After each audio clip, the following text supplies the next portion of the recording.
Thank you, Tor, for that. Still on the talks, just when are the bipartisan talks going to begin, if ever they do?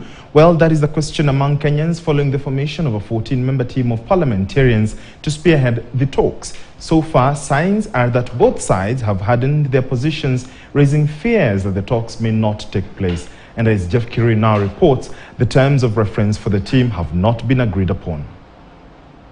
More than 7 days after President William Ruto and Azimio leader Raila Odinga agreed to have dialogue through a joint parliamentary committee, the talks are yet to progress. Despite the two sides each fronting its 7-member team, the committee is yet to convene a meeting to set ground rules on how to proceed. The only progress so far is the appointment of Otiende Amolo and Dr. Boniface Alwale to lead their respective sides in the talks. There is due process to take place before the process commences formally. Any inactivity is because of the due process. So let the due process be completed, you'll be hearing from us. The talks appear to be steering into headwinds occasioned by the grand standoff on the terms of reference. Azimio have set 4 key issues, among them immediate lowering of the cost of living and a forensic audit of the IEBC servers used before, during and after the 2022 presidential election, demand for reform and reconstitution of the Electoral Commission, as well as fidelity to the letter and spirit of multi-party democracy in Parliament. Conduct a review and forensic audit of the servers used by the IEBC before, during and after the 2022 presidential election. The Kenya Kwanza side on its part insists that it will only focus on matters within the law and constitution. The ruling coalition only wants to discuss reconstitution of the IEBC selection panel,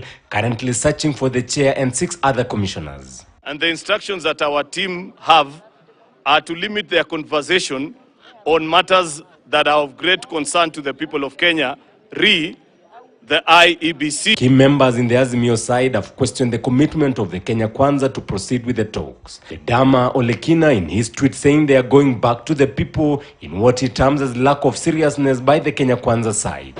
ODM Secretary General Edwin Sifuna, a member of the ad hoc committee, also questioning the composition of the Kenya Kwanza team, especially the involvement of Eldas MP Adan Kainan, who they say was elected on Jubilee ticket, a constituent party of Azimio. If you were to think of the very worst, that we were supposed to decide by voting in bipartisan, if indeed Kainan is their man, then they are lucky. They'll be having an extra man who will be voting on their side, and they'll be defeating us on everything. So they should be quietly thinking, knowing that we have made a mistake, we have taken their man.